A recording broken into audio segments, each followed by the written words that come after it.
Welcome to BlackUSA.news Morning Show. I'm your host, William Honolulu Jr.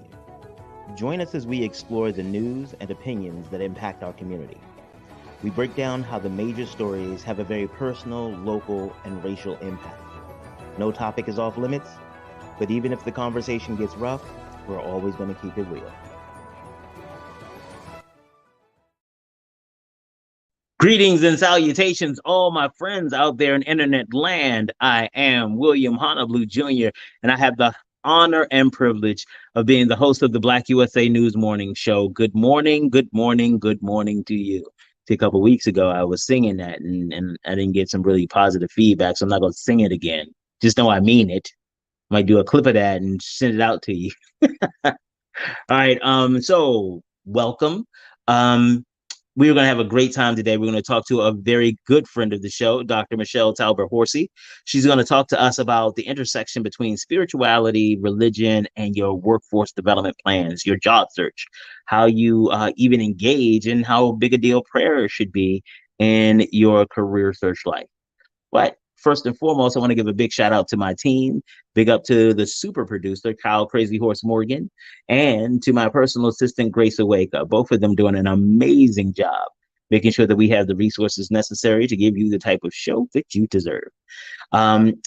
Additionally, want to say a big shout out to our partner, and I talk about them all the time, Breadcoin. Let's show you all about Breadcoin. Breadcoin is an organization that turns your donations into food and nutrition for those who may be dealing with food insecurity, hunger, or even living in starvation zones. What they do is that they take the donations and they convert the donations into value in these coins. And these coins, the local restaurants and caterers agree to use them. And they distribute these coins through an existing network of nonprofit organization and community activists who make sure that the coins are getting into the hands of the people that need them. Now, the thing that I am most impressed about Breadcoin is that when people go into these restaurants and pay with the Breadcoin, people don't know why. People don't know that they may be starving, or they may be homeless, or they may have other types of food insecurity. They have no idea. So that means that people get an opportunity to get the help that they need and still maintain their dignity. Too often, we tend to make people give up their dignity in an effort to get more resources, to find more things, or to get access. I am so grateful that we get an opportunity to partner with an organization that is far beyond that, and really that doesn't just want to help people, but wants to help them in a way that empowers them and doesn't detract. Black USA News is doing continuing coverage of Maryland's 2022 elections. Please make sure that you stay tuned to our Facebook, YouTube, and our website, BlackUSA.news, so that you can keep up with the interviews directly from the candidates, and also some of our political commentary and assessments of the field. We give you the latest, the greatest, and making sure that you understand who these people are. Because as you can see with what's going on in our country right now, and in our cities and in our state, it is very important that we choose people who have our best interests at heart. Not the ones who come from a great family name or come from, have popular name recognition, but those who are going to do the work and improve our lives, improve the quality of life that we have in our community. So it's really important that we stay informed and we do the right thing. So make sure that you stay with Black USA News for additional coverage. And last but not least, I love talking about Darker Than Blue Grill. Darker Than Blue Grill is located at 413 North Charles Street in Baltimore, Maryland. They have amazing food, and has amazing food and incredible staff, and is very active and supportive of events and activities in the Black community. We are again honored to have amazing partners who are out here doing the damn work. One more thing before we get on. Let me tell you a little bit about my company. Hi, my name is William Honolulu Jr., and I'm the host of the Black USA News Morning Show and the president of the Grinding Gang Incorporated. The Grinding Gang is an organization that helps small business owners in the nonprofit and for-profit communities figure out how to make sense of all the noise. There's a lot of information out there, and sometimes it gets a little overwhelming. We help you develop business plans. We help you figure out what to do with a lot of the information you receive. And we also help you figure out how to become more profitable. We also host a variety of workshops. You can check out our next workshop on grant writing right here. Okay, so that's a little bit about me and what we do. I think I got through all of my show notes, all the things that I need to tell you before we get ready to jump into it, and I think I'm done. Let me give an opportunity to welcome back to the stage a longtime friend of the show, a longtime friend of mine, and one of the best to do it in workforce development and career services. Hey, Dr. Talbert-Horsey, how you doing? I am doing well. Thank you for having me on again. Absolutely, absolutely. When you have good people, you make sure that other good people get to hear from them as often as possible. And so I'm really grateful that you have come back and are going to grace us and really have a more a different type of conversation about the job search. Because while spirituality is a really big deal in the African American community, a lot of times I don't hear people talking about spirituality in the design of their job search or their job search plan, except that I'm going to pray on it. You know, that kind of, all right, well, let me just go ahead and pray on it every night or lay it on the altar or one of those kind of, and again, not to diminish that, but one of those things that are more cliche-ish or tropey as opposed to really digging into the spirituality and letting that guide the work that you do. So I'm actually all excited about talking about it today. But before we get in, there might be some people who are not familiar with you. They might not have gone back and watched every show we've ever done, which I absolutely suggest that you do. They're amazing. It's amazing work. But tell them a little bit about you in case they don't know you. Okay. Well, my name is Dr. Michelle Talbert-Horsey. I have a master's degree in cross-cultural community counseling and a doctorate degree in educational leadership. By trade, I am a career services director and been a director for 11 years. Mostly in 2-year institutions, but I've worked in 4-year and 2-year institutions. I've also worked as an academic advisor and an academic crisis intervention counselor with academic TRIO programs. Big up the TRIO programs. Woo-hoo. Love me some TRIO programs. Really helped me step up my game as it pertained to my research capabilities in the McNair program. So, you know, I love big up to the TRIO program. All right, Doc. So tell us a little bit about. I know you've written about this a little and things like that, and you've spoken about it to your students and lectured about it. But tell us a little bit about your perspective on the place that spirituality should fit in a job search or your career plan. Well, I think when you're looking for a job, oftentimes people say, pray on it and it'll come to you. Mm-hmm. And I have always been one that's wondered, what's coming to me exactly? Okay. Am I praying for a specific job? Am I praying for experiences? Because when you look at a job is really a lot of experiences put together that you've gained skills from. And so when you're looking at a job posting, it's a bunch of skills, right? But in order to have those skills, you have to have been able to have those experiences. Okay. So what I have learned is that when one is praying, is to pray for discernment and to pray for, so you can kind of weed out what you want versus what God wants. Sometimes they're not necessarily the same thing.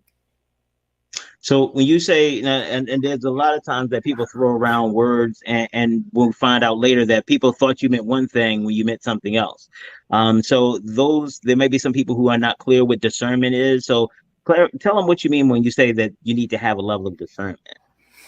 What I mean by that is you have to be able to be clear on what it is that you want and what it is that you're asking for.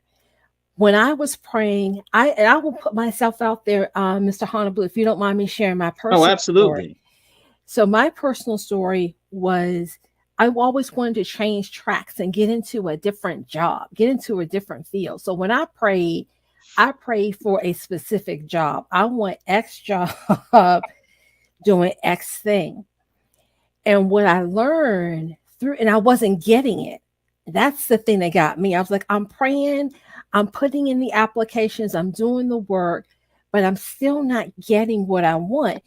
But what I was also not, well, I was kind of asking for was what I knew that I wanted to work with students.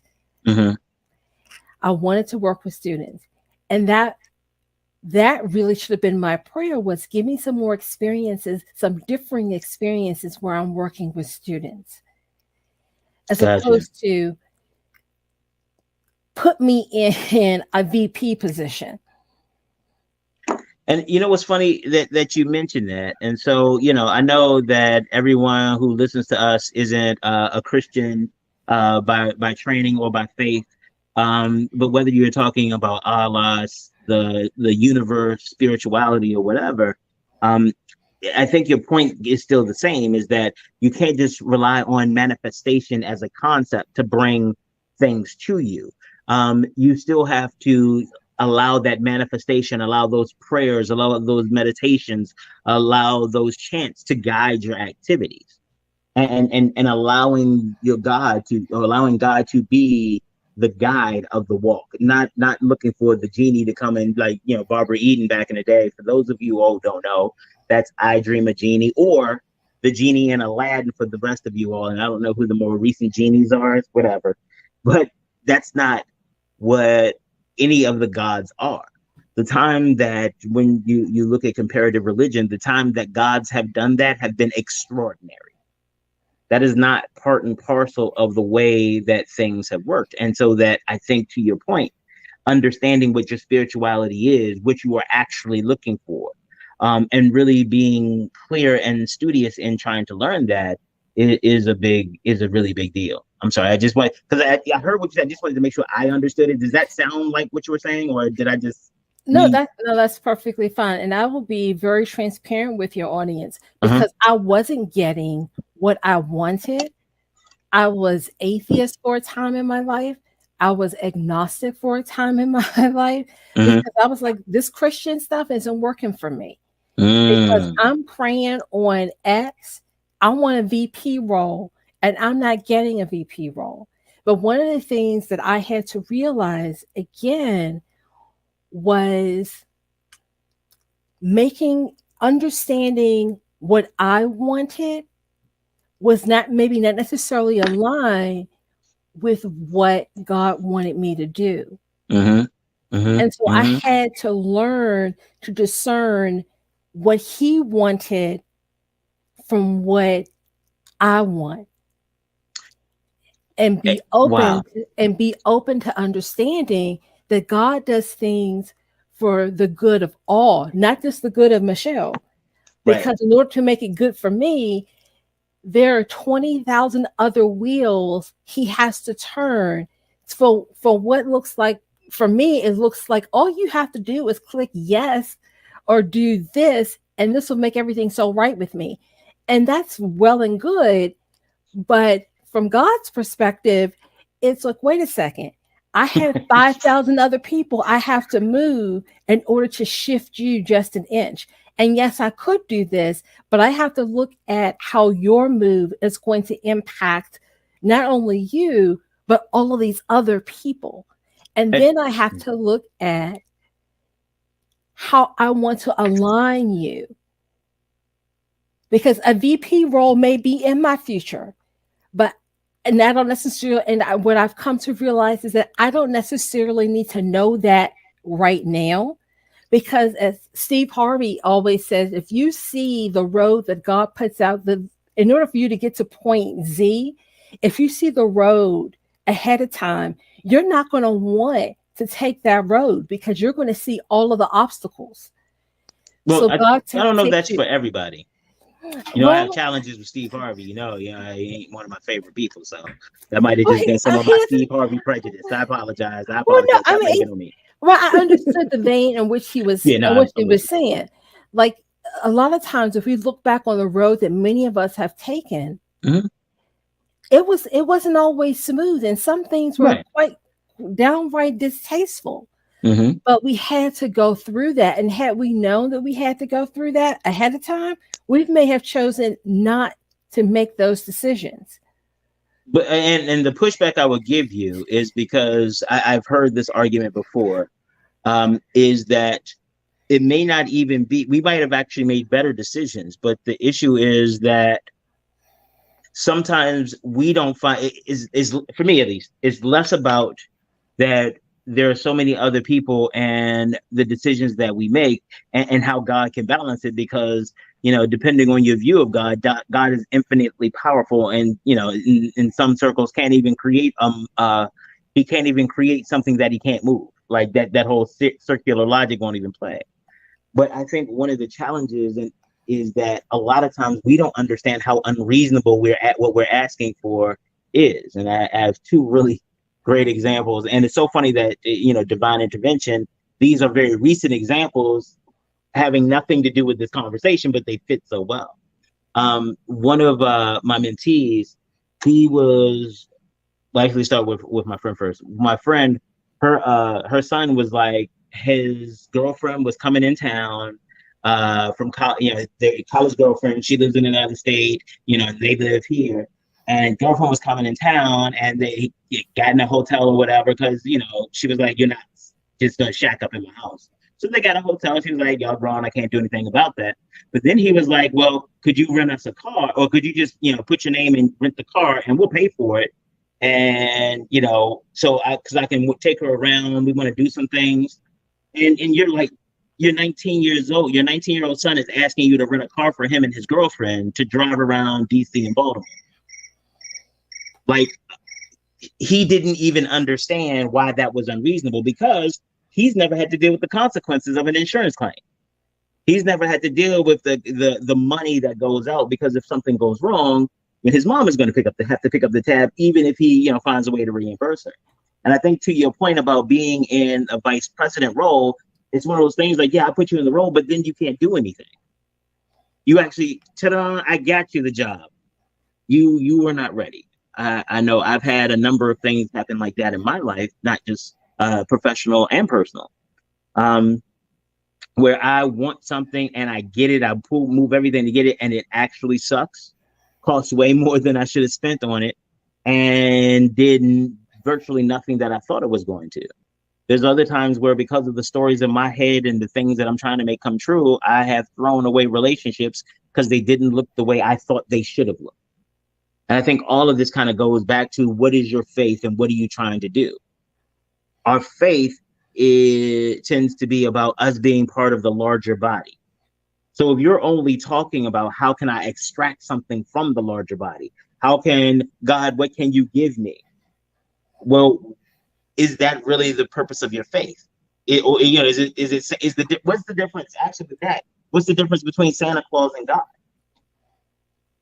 You both wish, I wish I don't have to contribute anything to either, but that's not what most religions, especially Christianity, says. There are obligations that you have, not just to show up, but to study, to understand, and to really open your life up to the betterment of all of the body of Christ, at the very least, the entire world, to be clear. But if you're asking, what can I get? It's kind of like, watch this. If I go to my boss and I'm like, hey, I want to start my own business, and could you give me a laptop? Like, let me use one of the work laptops so I can start my business. What? Like, that, even saying that out loud is like, what circumstance would that make sense? But that's a lot of what we're talking about when we use God kind of as a genie. It is, hey, God, I want to get a job that's going to take more time away from me, maybe take more time away from my work at home, or more time away from my work at church or in the community. So could you give me a laptop could you get me the job over there so I can spend less time with you?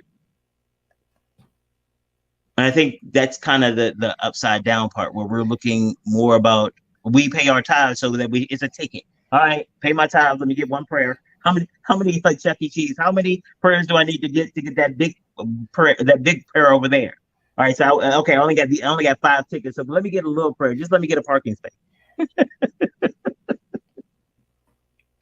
I'm sorry, I got excited. You get me excited about these topics, lady. What are you talking? Come on, what's going on?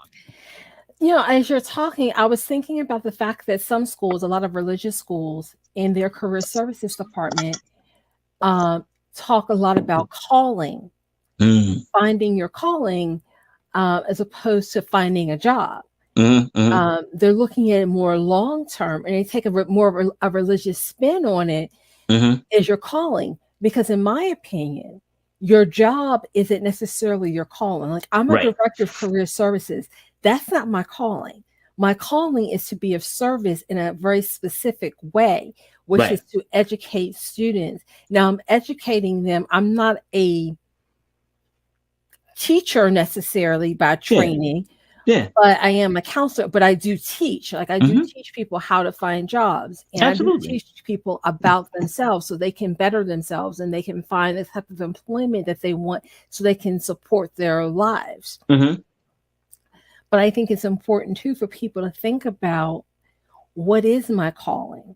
Yes. And that's a bigger discussion. And even with that, you have to take out, there's that level of discernment. You have to take out all of the other stuff. Mm-hmm. You really have to dig in and kind of think, okay, God, this is what I have. Please lead me in a direction that you want me to go, and give me clues that this is the way that you want me to express this skill. Okay. I think you have to ask, because ask and you shall receive. You have to ask. And don't assume, because some people are like, well, God hasn't sent me any messages. Well, I'm like, well, have you asked him to send you a message?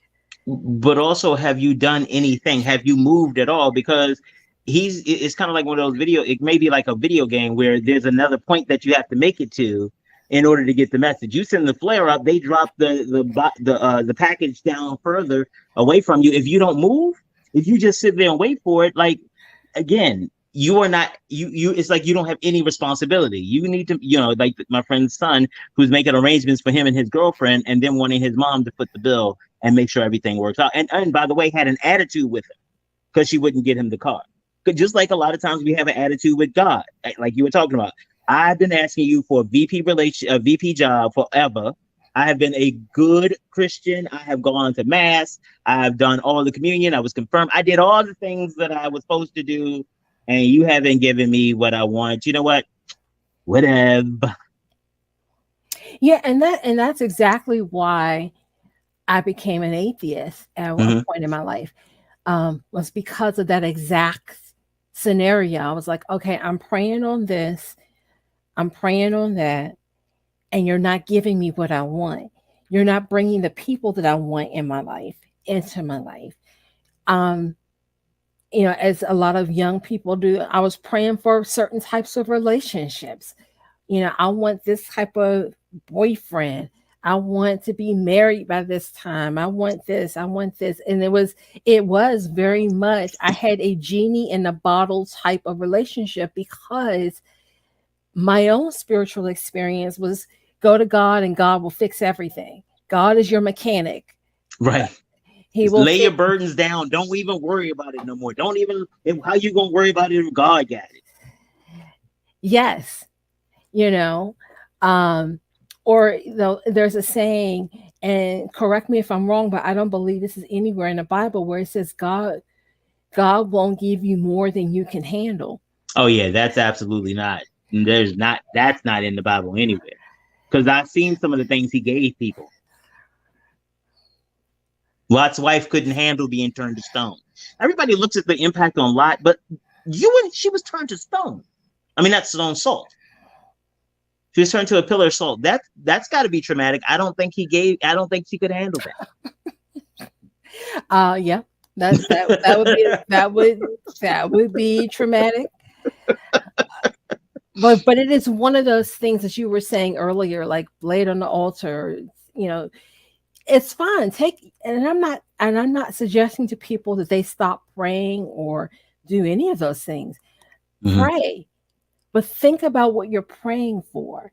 And as Hmm. far as a job search is concerned, like I said, when you look at a job posting, it's a set of skills.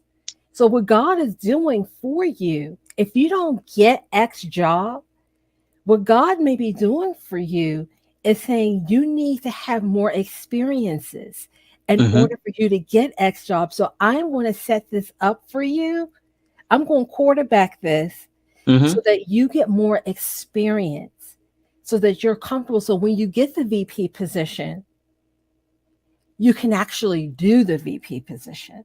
Absolutely. Because if I were honest in my heart of hearts, I would love to be considered Dr. Michelle Talbert-Horsey, vice president of blah, blah, blah. But Mm-hmm. am I ready for that right now? Right. Probably not. Will I ever be ready for it? I hope so. But Right. the only thing I can do, the only thing I can control is to say, God, you know what? This is my heart's desire. If this is what you have in line for me, help me to get the skills that I need in order to be successful in X position. To- Yeah, that is a vastly different prayer than help me get a job, because it really goes to kind of digging into uh, help me get myself together. And I like the way that you phrase that, especially because it focuses again on our partnership and making it happen. It's not again, well, I've decided that I want to be a VP. Well, I decided that my girlfriend's coming up and and we need to go to DC, Baltimore, and maybe up to Philly. So you need to rent a car. What you were talking about first, the way that you were engaging God was kind of like that. It's like, I've decided that VP is what I need. And boom, go ahead and give me that VP role, and what's wrong with you? And it really sounds like as you started to reflect more and really get a sense of what's going on, it was like, okay, thank you, because probably would have got high, crashed the car up, and killed both of us. So thanks, mom, for not letting me go out. I mean, no, I'm sorry, I don't want to put our son out there, make people think he does that. He doesn't do that. That's fine. But you know what I mean? Like, when you get wisdom to have the discernment, you start to understand. Is that a accurate? Am I understanding you yeah, correctly? yeah, Okay. you have a completely different prayer. And I will tell folks there was a time, and you're aware of this, where I wasn't working. And I was like, what am I going to do? What am I going to do? I'm not working. And I was anxious. And I was looking and I was applying and I was looking, I was applying and doing different things, and nothing was coming through. But I also believe that God sends messages Mm-hmm. Mm-hmm. through to us through other people. I Mm-hmm. think He sends messages in ways that we will understand. At least Mm-hmm. that was Mm-hmm. my prayer, was to Mm-hmm. please send me, because I'm like, you have to, if there's an open window, I was like, God, you have to point the window out to me, highlight that, tell me Bing, which bing, bing, bing. exactly, because I'm missing the message Mm-hmm. apparently.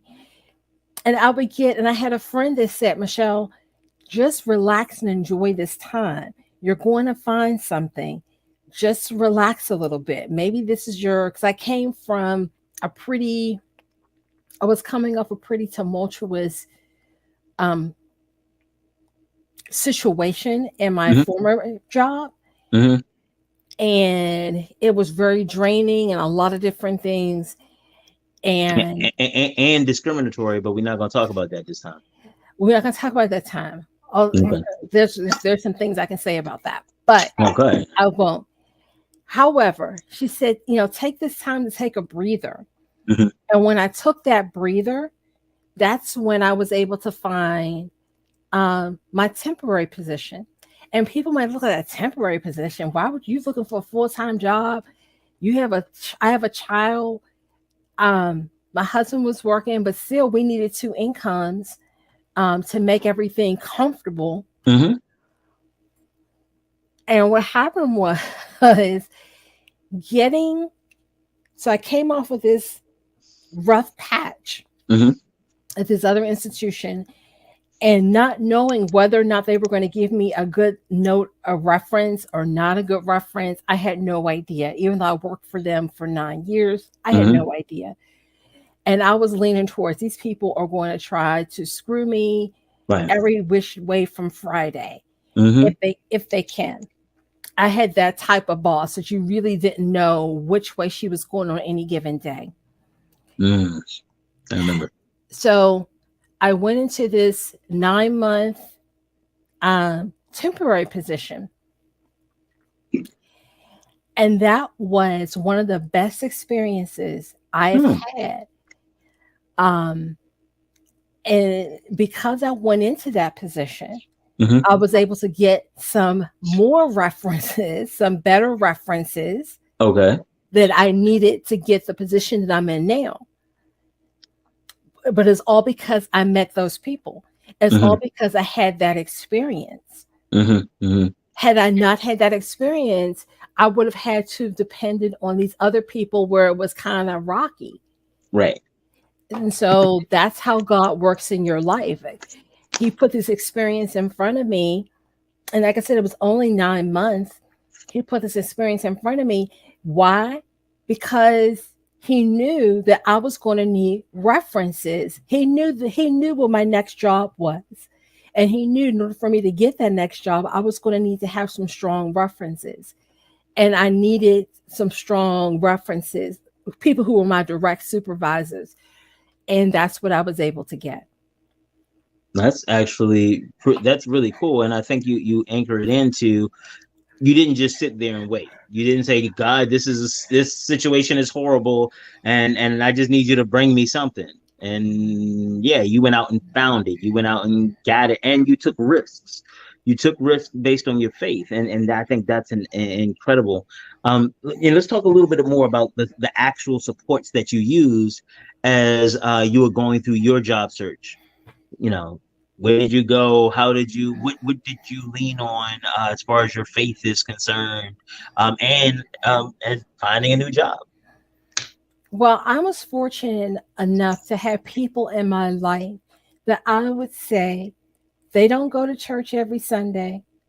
They don't read the Bible necessarily. They don't know the Bible like the back of their hand, but Mm-hmm. they are people of faith Mm-hmm. because they've gone through some things. Or should I Mm-hmm. say, they've gone through some things. Them bang. Yeah, no, I know what you're talking about on that And they know the role that God has played in their life. And one. so talking to them was helpful because they were mirroring some of the things that I was going through, and they Mm-hmm. were able to offer support in terms of staying. No one offered me monetary support or anything like that, but Right. they were able to offer some what I call like snippets of spiritual guidance, like breadcrumbs, if you will. Mm-hmm. They were offering me breadcrumbs to my next steps. They were just little bite-sized chunks. Mm-hmm. It wasn't like this whole sermon. It was bite-sized chunks of what I could do to help myself. Right. And one of those things was, yes, don't push so hard because I was at a point where, which a lot of people are, I Mm-hmm. was applying for everything. Yeah. It didn't matter There's a if time where that just is the way you're in. I gotta get something. it was, and that's really where I was. I was like, I got to get something, got to get something, and I wasn't sure if I wanted to stay in my field. Mm-hmm. And so I was looking outside my field. I was doing all of these different things. I was just like, God has forgotten about me. Maybe I did something being an agnostic. He probably let her if you want to be agnostic or atheist, let her sit over there with the agnostics and the atheists, and I'm not going to help her. Right. That Um, makes him sound real petty though. that makes it sound real petty, but that's how I was feeling. I was like, I mean, I'm being honest. That's Yeah, how I yeah, was yeah, yeah, feeling. yeah. And within every day, even my husband was like, just apply for things that you see. And I wasn't even going to apply for um, another career services job. I wasn't even going to apply I for it. And I remember. was Yeah. just like, okay, I'll do it. That's what I know. So that's what I'll try. And that's what ended up coming through for me, Mm-hmm. you know? But really, in terms of support, it was just those people that have gone through similar things in their life, similar struggles, that said, it's going to be okay. you have to, what you now have to do, you have already prayed for these skills and this experience and all of these different things. Mm-hmm. Now you have to start really, this is where your faith comes in, is really putting your faith first. Because I was like, I'm gonna do this. I was jumping the gun. I was jumping in before God had a chance to do anything. I was already doing it. Right. Oh, right. I Let was me show like, you how to do this, God. exactly. I was like, let me show you how this is done. You know, I was like, let me show you how this is done. Um, but I didn't need, but I really, sometimes you just sit back and you don't, as we used to say years ago, you're doing too much. I was doing the most and I was doing way too much Mm-hmm. Mm-hmm. but I wasn't being discerning either. I was like, I'm going to apply for this job, this job, this job. And it wasn't even necessarily based on me wanting to build a certain skill. It was like, I need to find a job. I need to find a job, any job. It doesn't matter. I just need to find something. But I think God decided differently for me and said, no, I'm not going to have you leave that field that you say you're tired of. I'm not going to have you leave the field, and I'm going to put you in a completely different environment, because I went to a school that is all for all women. mm-hmm. The staff was all women. Mm-hmm. And I can honestly tell you, not to say that having men on staff is a bad thing, but it was such an affirming situation, like Mm. supporting other women as they move through the process of trying to figure out if they want to go here or go do travel path A or travel path B, and just working with some of the most amazing women. Mm-hmm.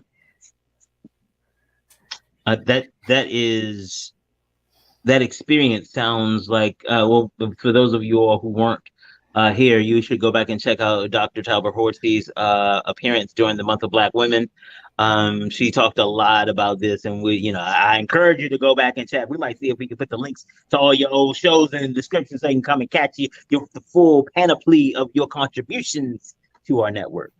Um, and one of the things that I think you have touched on in a very interesting way is that this intersection between faith and finance, where to move in faith is to seek to be more aligned with whatever your spiritual or denominational requirements are. So to walk more in line with Jesus.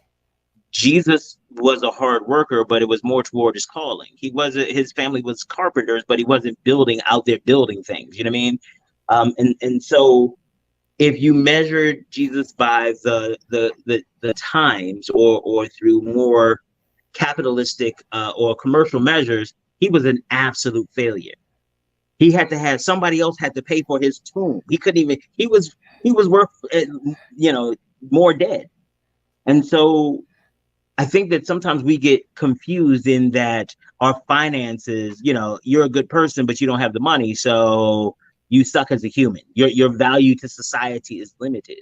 How do you navigate the space between, if your calling is not profitable, again, survival money, absolutely, but it's not profitable and it is not as glamorous or as appealing as some of the other things, but it is more satisfying.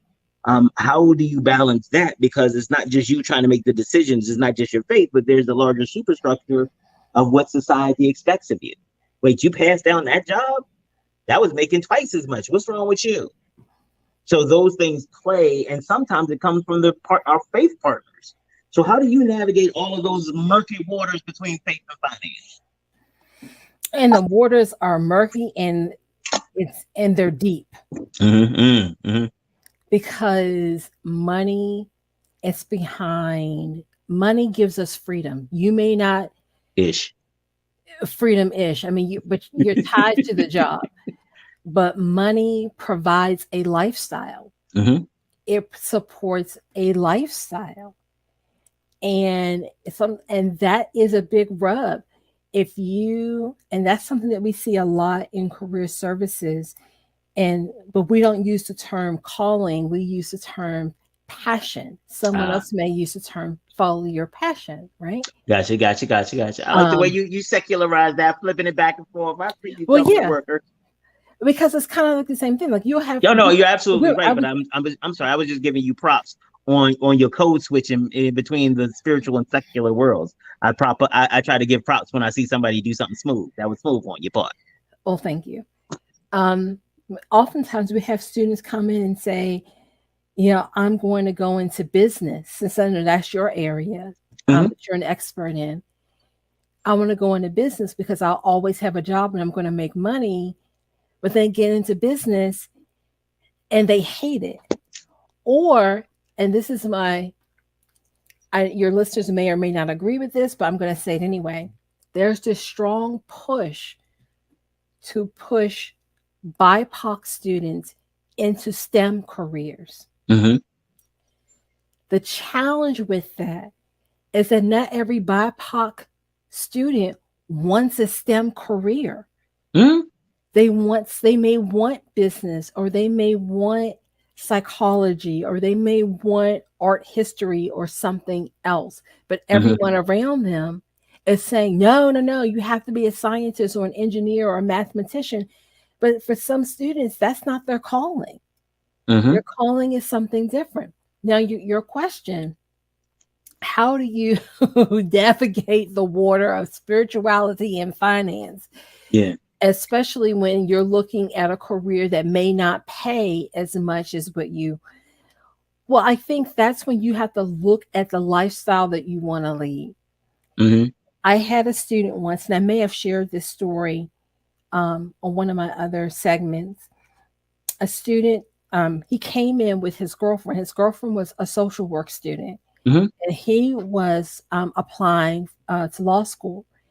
And they were talking about, his girlfriend was trying to get him to understand that he was going to have to work longer than 37.5 hours, which is considered full time in some places. Aw. Work, but he was thinking, I'm going to make six figures and work 40 hours a week. And she was like, no, you're going to have to work longer hours than that. And he was like, yeah, but I want this house in Seven Springs. I want a cabin. Seven Springs is a mountain resort, for those of you who don't know, in southwestern PA. And so they came to see me. And so we're talking, and he mentions this resort idea. And I said, that is a fantastic idea. Get a cabin. She will be enjoying the cabin on the weekends. You, however, sir, will be working to pay for whatever lifestyle you want to have. If you want to have a Mercedes or a Beamer, whatever. And I'm not saying those things are bad, but you They have to, cost. but they cost. And you have to look at realistically the kind of lifestyle that you want to have and the kind of work that you're going to have to do to maintain that lifestyle. Like I mentioned, I want to be a VP. Well, I also know, I know me, and I like my weekends. Yeah. So I don't like answering emails at 8 o'clock at night or 9 o'clock at night. I like sitting at home on the weekends or in the evenings watching reruns of the Golden Girls at 8:30 at night, eating my dinner. Big up Sophia. Big up Sophia. Well, picture it, Sicily, you know, picture it, Philadelphia. I Oh, mean that, that's the new joint. Picture. Okay, I'm with it now. Go ahead. but you have to look at the reality of what it is that you want to do, the lifestyle that you want to lead, and how those two mesh together. Now, I read an article many years ago. A lady, she was a CEO of some company, and she said she made peace with. She said, "I like what I do. I Hmm. don't love it. Hmm. I like it, but I like it in part because it pays for a lifestyle that I want to have. What I love to do is to help young girls. So I volunteer with the Girl Scouts Hmm. every weekend. That's where I find my passion. Mm-hmm. That's really what I'm called to do. So it's to work with these young women. Mm-hmm. It's not, I don't find that passion in my job. Cool. Cool. Cool. Cool. But everything is a trade-off. You have to make some trade-offs. I find my passion isn't necessarily, I like educating students, but is it my passion? I haven't decided on what my passion is yet. To be honest, I do lots of little different kinds of things, but I can say that when I am helping someone, whether it be a student or someone else, Mm-hmm. and I feel like I'm educating someone or Mm-hmm. teaching them something they didn't know before, Mm-hmm. I feel um I can't even describe the feeling that comes over me Mm-hmm. when, even if I'm delivering a workshop and it goes really well, Mm-hmm. this feeling that comes over me, this feeling of accomplishment, this feeling of pat on the back, you did a good job, good girl. Mm-hmm. You know, I like that feeling. For Right. some people, they don't have to have that. And that's fine. For me, I don't have to have it every day, but I Right. do like to have it. Got to get it in.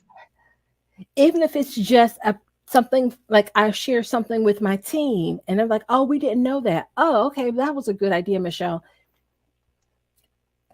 That's my pat on the back. I appreciate the fact that you are honest about that need, because what I find is a lot of times, especially when I'm doing business consulting or I am talking with someone about their job search, it is them trying to set up a world where they do get pats on the back, but trying to act like they don't want it. That like, oh, I don't care what they think, but like I stay at work all the time to make sure I turn in a perfect product. It's like, no, no, those are not the same things. Or if you don't get acknowledgement and somebody else does, then you're in your feelings. So there's a large one of the challenges that I realize that I've had with my spirituality over the course of my life has been this balance between my higher or more refined spiritual self, or the spiritual self that I want to be, and my very human experiences, my very human needs, or my very human perspective. Sometimes I don't have the discernment. So what would you suggest for someone who may be a little lost, may not have developed the discernment, or maybe in the midst of their struggles? What would you suggest to them about finding their way? Pay attention to yourself Mm-hmm. because you know the answers to your own questions a lot of times. Mm-hmm.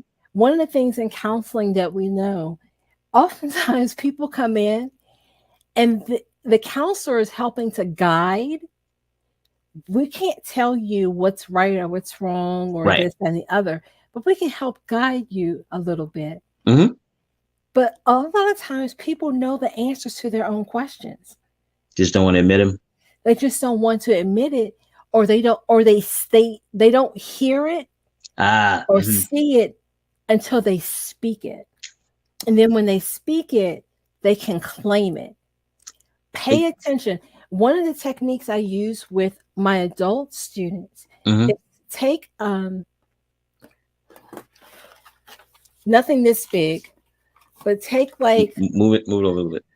like a Okay, there pad you of go. paper. Okay, there we go. Pad of paper. It can be smaller. It can be a smaller piece of paper. Mm-hmm. A little pad of paper. Carry it with you wherever you go. Because things hit you in the most interesting of places. You can be pumping your gas, thinking about how much gas prices, how much your gas is going to cost you. And your mind will suddenly start replaying things. And maybe a discussion, a quote unquote, as I used to tell my students who were going to law school, Mm-hmm. they would come to me and I would help them with their essays. Mm-hmm. And they would come to me and say, Michelle, what am I going to write about? And I said, pay attention to the conversations you're having with people. Because I was like, I don't have anything to say. I was like, you have a lot to say. I said, pay attention to the conversation. That conversation that you had with a person on the bus that you thought was just it's a whatever conversation, may not have been a whatever conversation. That's how God talks to us. And God really talks to us when we shut up. Yeah, it's kind of difficult to hear somebody when you talking. It's difficult to hear someone when you're talking. So get out of your own way. Hmm. Carry a pad with you so you can start taking these random what may seem as random notes, but take notes on yourself. I don't know about you, but like I said, when I'm pumping gas, Hmm. when I'm in the shower, when I'm walking my dog, different thoughts come into my mind about what I think are random things. Sometimes I'll have an email sitting in my email box from work, and I'm thinking like, how in the heck am I going to respond to this? Right. I don't know what I'm going to say, or how am I going to say what I need to say without sounding rude or dismissive. I'll go walk my dog Hmm. for 20 minutes, come back in, have an answer to it. Now, I'm gonna help some people real quick because you talking about carrying paper around with you everywhere. For those of you all who are on those iDevices and the Googles and the Androids, use a voice note. I hear the young folk call them voice notes nowadays or something like that. Send yourself a text message or something. Because I realize we still, yo, what? I know exactly what you're talking about, but see, I work with a couple millennials every once in a while, so I gotta say voice notes and make sure I put them on game. Whatever you use to record your thoughts, Mm. and then play them back at the end of the week and Mm. listen to what you're saying. Even if you feel like you're saying the same thing, it doesn't matter. Listen to Yes, listen to yourself. listen to yourself. And then you take all of that and you pray on that. If you're still not understanding, your prayer is, God, you're sending me these messages, but I'm still not understanding what this all means. Mm-hmm. Please show Mm-hmm. me in a way that I'll understand how this all goes together. And then you Right. have to wait. Don't jump the gun. You have to wait to the response because God responds. Now, He may not respond to you tomorrow. Right. This isn't text. I mean, you can't text God and Yeah. if you get a text message back, let me know. Yeah. That, and let us know from the emergency room. Go to the emergency room, then call us. Tell them you got the text from God, and then call. Yes, this is not like Bruce Almighty or Evan Almighty, if you remember those movies. Yeah, not quite So that. funny. But that's when you have to open up your mind to listening. When people are talking to you, really listen to what they're saying. There are going to be, but I will say this, there are and there will be people that have ulterior motives. That's where that discernment comes in. Right. Are they sharing this with me because they're really trying to help me? Or are they Mm-hmm. sharing this with me because this helps them? Mm-hmm. And then And you is have to, there a problem with either one of or both of those things being true? yeah, and that's a question you have to ask yourself. Mm-hmm. Life isn't easy. At This all. is it's not, people used to say getting older is not for the faint of heart. Life in general is not for the faint of heart. Literally and figuratively. Yeah, it's a challenge to try to understand all of these different things and understand that things don't always work the way we want them to work. Mm-hmm. Um, Sometimes you need a cooling off period, but what I have found is being able to kind of be quiet a little bit. Mm-hmm. Find some time in your day where you're quiet. Like I said, for me, it helps when I'm doing other things. Mm-hmm. Quiets my mind. Mm-hmm. Like when my focus is on my dog, or my focus is on my cat, or focus is on something else, cleaning the bathroom, then that's when I start to have all of these kind of thoughts. Mm-hmm. And then going back, like I said, at the end of the week, listening or reading your notes about what you have thought about, with Hmm. respect to whatever the topic is, if it's about job search or whatever, and be honest with yourself. I mean, lying is not going to help you. Especially Be when you're honest. lying to yourself. Because I can tell you something. If you get a job based on a lie, you're Hmm. not you're not going to like that job. You're going to be out of there in like 6 or 7 months. Or you're going to be afraid. I know a young lady who has been working at a job for about 15 to 20 years, and on the basis of a credential that is a lie. Like, and the thing is, she can't. She's stuck in the one job because she can't go for a promotion, because if they ask for her to submit her credentials again, there are no credentials. They just got overlooked the first time. So now she's literally stuck in this job and always concerned that somebody will find out one day. Well, if you remember, do you remember the this was several years back, and I think this lady was a president or chancellor at MIT. She was really high up. Okay. And I think she was like the president of, I think it was MIT, Okay. that said she had a specific credential, and come to find out that she didn't have that credential, and it was found out through the faculty because it was a faculty member that worked at an institution where she had come from and said that no, that doesn't seem right. Right. So it can come around full circle. Be honest. If you need the credential, then the prayer is, Lord, let's have a conversation. And what do I need to do to get this credential? Yeah, Because the line other some part things up too, for me. I'm sorry, the other part too, depending on what type of spiritual alignment you want, if you start aligning yourself with fraud, then you are your spirit. That is what you're doing. It cannot be in the presence of God, because God is honest. Or it cannot be, or if you can't consider it light work if you're using dirty tools. Like that is a real thing. And so I think, again, as you start balancing kind of the needs of the real of the physical or the secular world with your spiritual needs, it comes to that balance, is making a decision, listening with the discernment, and making sure that you understand what's going on, and then following it, just staying open to the messages that you are being sent. Uh, Yo, we almost damn, we almost out of time already. Woo! That went by fast. All right, Doc, tell them where they can find you, because you got some good stuff to share with the people. Tell them where they can find Yeah, find me. You can find me on LinkedIn, Michelle Talbert-Horsey. Would love to connect. you. Okay, uh, okay, that's cool. I'm sorry, I thought you was going to do a whole thing, but it's okay, it's okay, it's okay. That was all my fault. That was on me. All right, Doc, can we tell them that we will absolutely have you back on again? Sure. I love it when you agree. All right, Doc. Thank you so much for joining us, and I'm looking forward to you coming back and dropping some more knowledge. Sounds good. All right, bye bye.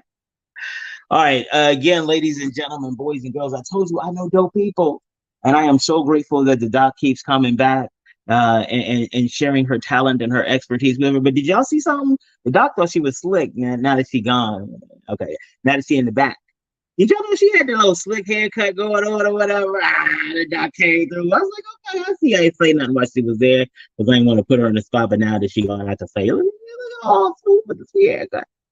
Oh, my dope people are amazing. And it has been a wonderful opportunity to talk about spirituality, to talk about how faith and finance actually interact, and to get some really great words of guidance and wisdom and discernment from Dr. Talbert-Horsey.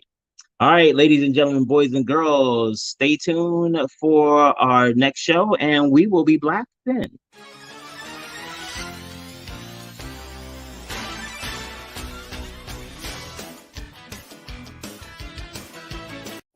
Welcome to Black